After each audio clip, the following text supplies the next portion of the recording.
అమరేంద్ర ఇంటి దగ్గర సెక్యూరిటీగా ఉన్న మిలిటరీ ఆఫీసర్స్కి ఒక వ్యక్తి స్వీట్ అందిస్తాడు.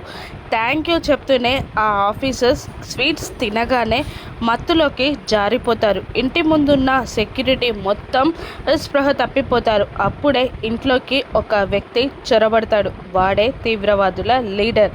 అమర్ బెడ్పై పడుకొని ఉండగా రాథోడ్ అక్కడే సోఫాలో కూర్చొని జాగ్రత్తగా కాపలా కాస్తూ ఉండగా ఆ రూమ్ డోర్ ఓపెన్ అవుతుంది. అందులో నుండి గన్ ఎదుటివారికి గురి పెడుతూ ఒక వ్యక్తి లోపలికి వస్తాడు.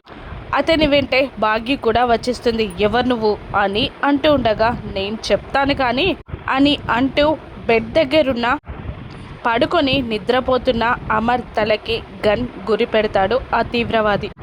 ఆయన్నేం చెయ్యొద్దు అని బాగి అంటూ ఉండగా ఆయన్నే కాదు ఇంట్లో వాళ్ళని కూడా ఏం చెయ్యొద్దు అంటే నేను చెప్పినట్టు మీరు వినాలి అని అతను అంటూ ఉండగా ఏం చేయాలి అంటాడు రాథోడ్.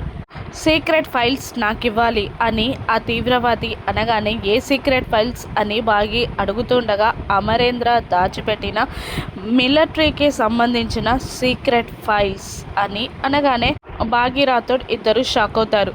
అవును, ఆ ఫైల్స్ నాకు ఇస్తారా లేదంటే ఇప్పుడే ఈ అమరేంద్రని చంపేయమంటారా అని అమర్ తలకి గన్ గురిపెట్టి బెదిరిస్తుండగా ఇస్తాను అంటూ కబోర్డ్ ఓపెన్ చేసి అందులో ఉన్న సీక్రెట్ ఫైల్స్ కిందున్న బ్రీఫ్ కేస్ని బయటికి తీస్తూ ఉంటుంది.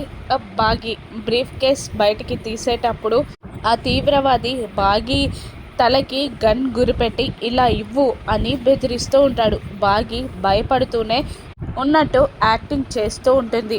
బాగీకే గన్ గురిపెట్టి ఉంచుతాడు ఆ తీవ్రవాది. ఆ సీక్రెట్ ఫైల్స్ ఆ బ్రీఫ్ కేస్లోనే ఉన్నాయా లేదంటే కబోర్డ్లో బ్రీఫ్ కేస్ పైనున్న ఫైల్స్ సీక్రెట్ ఫైల్సా? ఇప్పుడు బాగీ నిజంగానే సీక్రెట్ ఫైల్స్ ఇస్తుందా లేదంటే అమర్ నిద్రలేస్తాడా? ఆ తీవ్రవాదిని బాగీ ఎలా పట్టుకుంటుంది? అసలు ఏం జరగనుందో నెక్స్ట్ ఎపిసోడ్లో చూద్దాం. Thank you for watching.